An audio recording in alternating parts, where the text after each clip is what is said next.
Everyone is saying Ohio is the best market to invest in 2025, but is that really true? With prices rising, some areas being oversaturated, and certain markets just simply not being what they used to be. Before you buy anything, you need to know where the opportunities are and where investors are getting burned. Let's break it all down with actual data. Hey guys, David Sadusky here. I'm a real estate agent and investor, and I've helped hundreds of people buy, sell, and invest here in Ohio. If that's something that you're interested in, all my contact information is in the description below. I would love the opportunity of a one-on-one conversation with you. Let's start the video by breaking down why Ohio is still on the radar for so many investors. One of the biggest reasons investors still look at Ohio as a great real estate opportunity is simply affordability. Our affordable home prices make it a whole lot easier for investors to either one, buy a whole bunch more units, or two, simply get started into investing. Think about it, if you're a new investor, typically don't have a lot of money to put somewhere, so you'd start looking out of state into a more affordable Midwest market.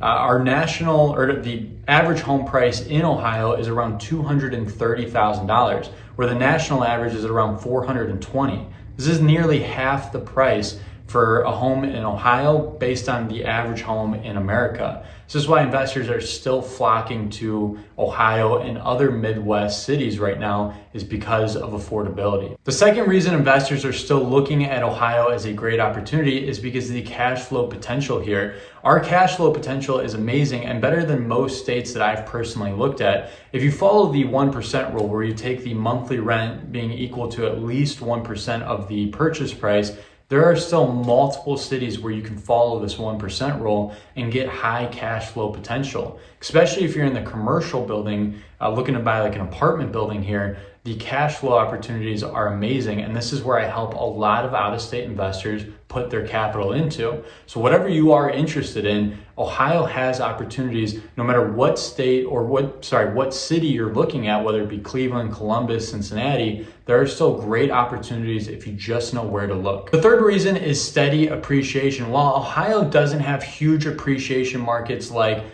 Texas or Florida, it's steady and solid growth. On average, we've had about 5.7% increase year over year with appreciation, which is amazing. And again, it's steady, consistent growth in the market for you. So you can reliably and reasonably look at having a 5.7% year over year appreciation, and you still have the cash flow. Now, I have to warn you, past data is not an indicator of future events, and I'm not a financial advisor, so please look at the data yourself before you make a decision. But when I look at the numbers, you're seeing an average of 5.7% average appreciation. The fourth reason is job growth and population trends. Ohio is home to some major Fortune 500 companies like Sherwin-Williams, Procter & Gamble, Kroger, just to name a few. And even if you go further up north to Cleveland market, you have the Greater Cleveland Hospital, which again provides job growth and job stability. So we have the job stability, and not only that, on the population sides, some of the major cities like Cincinnati, Cleveland, Columbus, they have all seen positive population trends. Columbus alone in 2024 grew by 1.2%.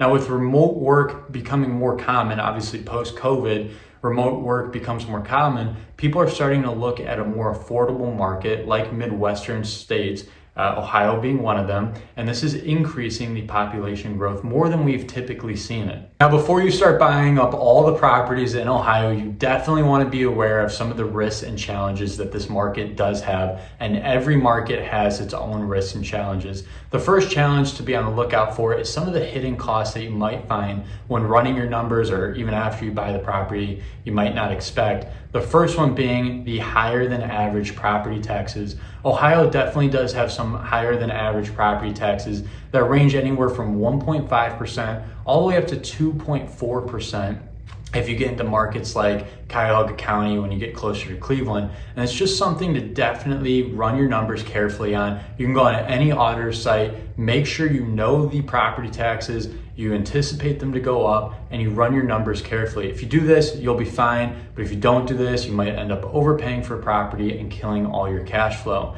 Now, the other challenge with some of the hidden costs is the older housing stock. 50% of homes in Ohio have been built before 1960. So that's a large older housing stock that Ohio has, and it definitely comes with some costs that you might not be aware of if you're used to buying a little bit newer homes.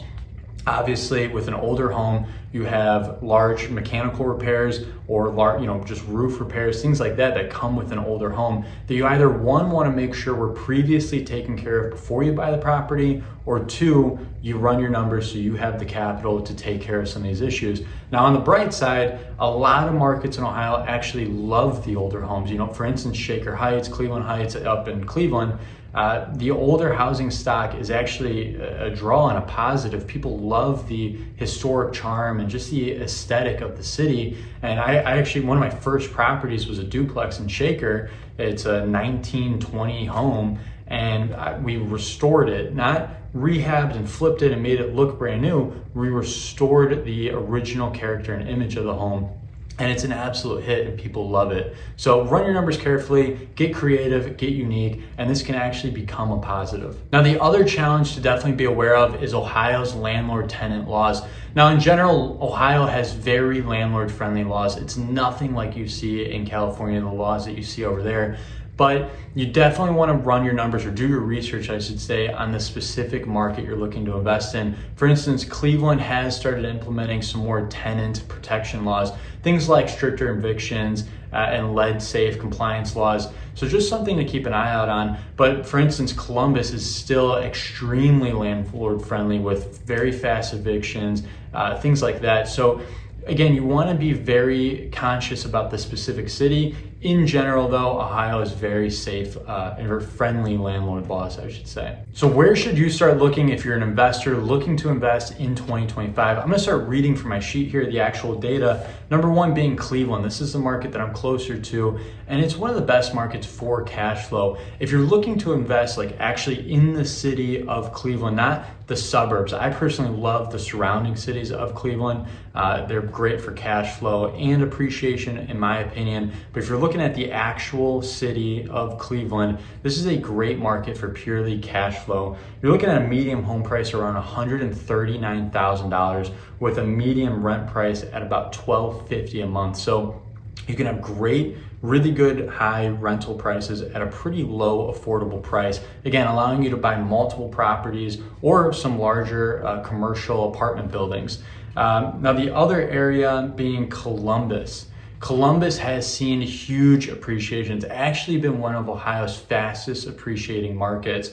The medium home price in Columbus right now is around $295,000 with a medium rent right around anywhere from $1,600 to $2,000 a month. So you still have the good medium rent prices, not as affordable as the rest of Ohio, but an extremely fast appreciating market and a great option to look at if you're looking to do Airbnbs. There's certain areas like Ohio State University, for instance, or the Arena District that are seeing just great returns on the Airbnb short-term rental side of things.